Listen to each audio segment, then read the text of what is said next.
Geheimnisvolle Tod, Sophia Tomala glaubt nicht an Sværdsunfaldtragedie. Anne inem grauen morgen in Berlin verbreitete sich eine Skogerne kriegt in den Zeitungen, Alexander Svärd war gestern Abend bei einem Autounfall ums Leben gekommen. Laut Polizei war sein Sportwagen außer Kontrolle geraten, auf die Straße geprallt und in Flammen aufgegangen. Die Presseberichte von einem Unglücksfall, das Sophia Tomala, Sværds langjährige Lebensgefährtin, konnte es nicht glauben. Sie saß regungslos in dem kalten Haus, i Augenrot, aber voller Misstrauen. Alexander war ein vorsichtiger Mann, seltensne, und in jener Gesellschaften hat Sophia angerufen und ihr gesagt, sie in einem privaten Treffen früher zu Hause. Sophia Bayern, den Hinweisen så hen. Alexanders Handy war unverlaut verschwunden. Der gerichtsmedizinische Bericht siegte in Blutalkoholspiegel, dass Sophia wusste, dass noch nie so wie Alkohol getrunken hatte, hvor nicht war in einem Vidintræning. Sie wendte sich an en mysteriøsen søgen, en taxifører, der behauptede, kurs var den unfalde en svarses autogæsse hen zu haben, da Sværd die ganze Verdüber Wehrfolk hatte. Dass die Polizei ignorerte diese Aussage und schloss den Fall mit einem Fashionsschloss AB, Trunkenhed am Steur. J. für Sophia Grupp, desto mehr geriet sie in eine Gefährlichspirale.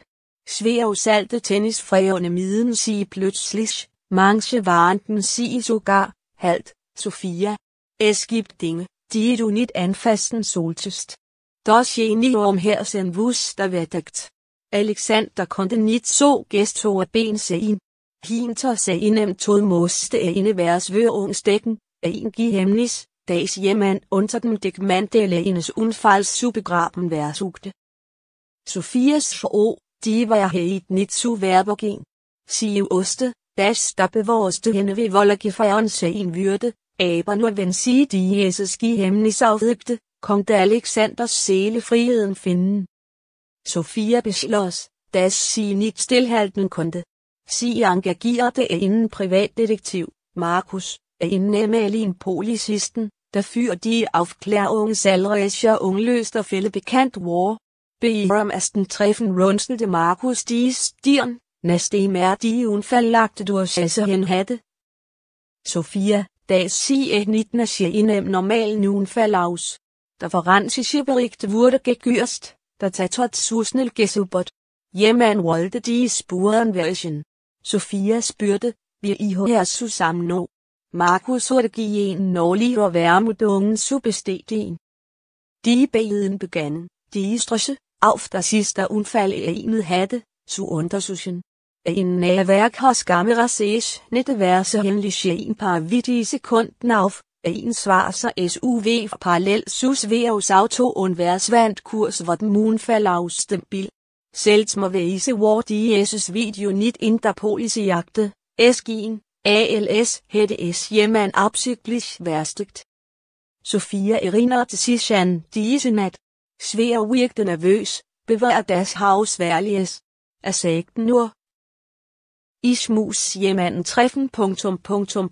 Es ist wichtig. Ich erzähle es dir, wenn ich zurück bin. Wer war diese Person? Warum førte das Treffen zu seinem Tod?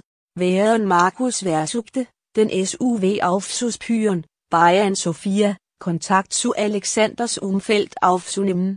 Ein ehemaliger Teamkollege flüsterte zu, Sværd habe kürzlich en Geheimnis mit den Tyskern abgeschlossen, bei dem es Sportdaten und riesige Summen ging. Sophia war fassungslos. Wenn das stimmte, war Alexander dann gezwungen worden? Oder war von innen heraus verraten worden? Für sie in diese Eindrang, desto deutlicher spürte Sophia, wie eine unsichtbare Hand sie beobachtete. I telefonen wurde wiederholt abgehört, und als sie eines Nachts in ihrer Ordnungsjacke hatte, stand die Tür offen, jemand war eingebrochen und hatte eine eiskalt gekriegt auf dem Tisch hinterlassen. Hör auf, sonst bist du die Nächste. Sophia zitterte, dass der Angst brannte in ihre Augen heftig. Sveaus tog kontinit nu er als unfald besags nødvætten. Jemand var bare af en kraklish vær svørum, undsige beschloss, der var her i dag den grund sugen, selbst wenn es sie das Leben kostede. Markus finde inden ved din Hinweis, das Nummer am Chilenes Svarsen subs, das auf den Aufnahmen der Werke has Überversion zusehen ist. Es ist auf eine private Sicherheitsfirma zugelassen, Black Shield Security, die als Tarnung für die geheimen Geschäfte der Zukunft gilt. Sophia ist fast sprachlos. Warum taugte die Sicherheitsfirma Kurs vor Alexanders Unfall auf? Markus fragt Lise. Antwider oste Alexander etwas, das nicht preisgeben sollte. Oder wagerte sich zu kooperieren. Die beiden beslesen, Black Shield zu folgen. Sie finden die Firmenzentrale in einem Hamburger Wort, var bewegt. Das zur Überschauung finde Sophias Vision Sveaus persönlichen Dokumenten in alten Umlag, in dem sich ein unsignierter handskriftlicher Vertrag befindet.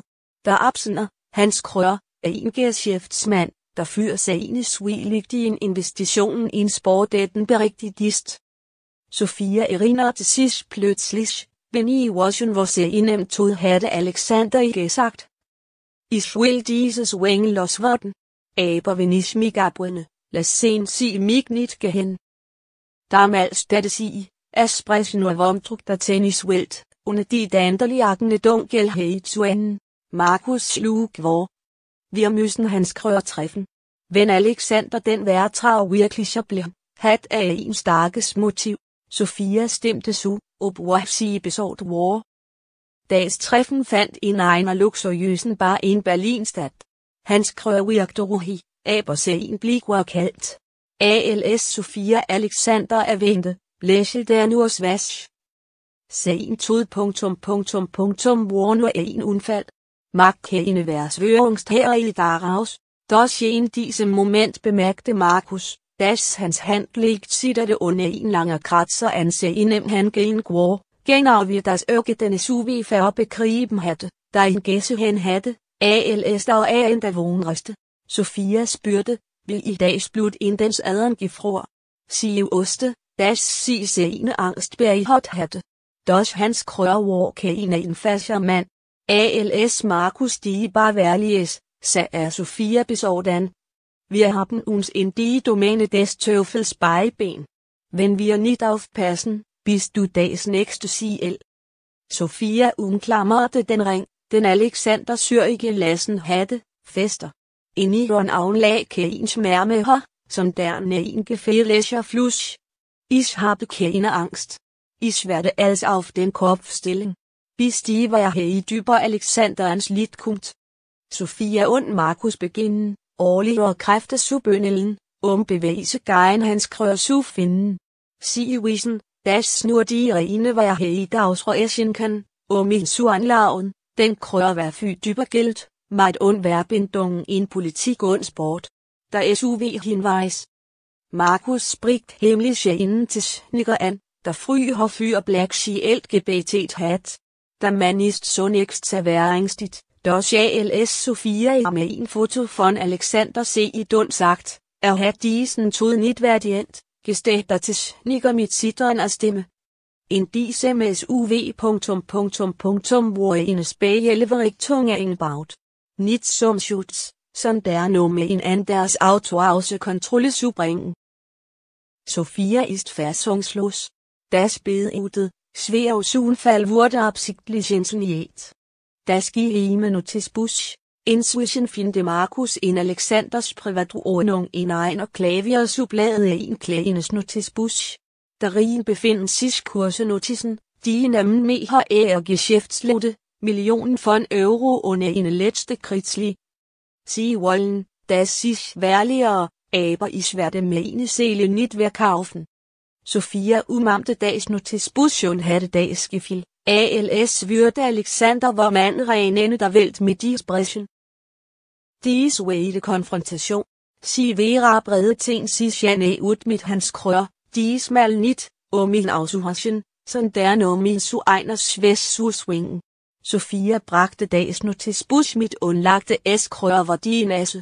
Helte inden moment inde, seiner und messers af. Du vidst nit, was du tust, Sofia. Alexander hat den Fallstjen gewählt. Und jetzt tritt du in seine Fußstapfen. Markus sah die Angst in Gesicht aufblitzen, eine Mann, der immer unverwundbar gewirkt hatte. Doch gerade als Sofia nicht fragen wollte, betraten zwei fremmede Männer die bar mit warnenden Blicken. Grinsten nur und ging. Unerwartete Wendung.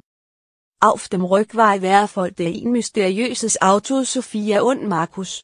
Beide ernähren sofort die Rettung, doch das Auto blieb den hartnäckig treu.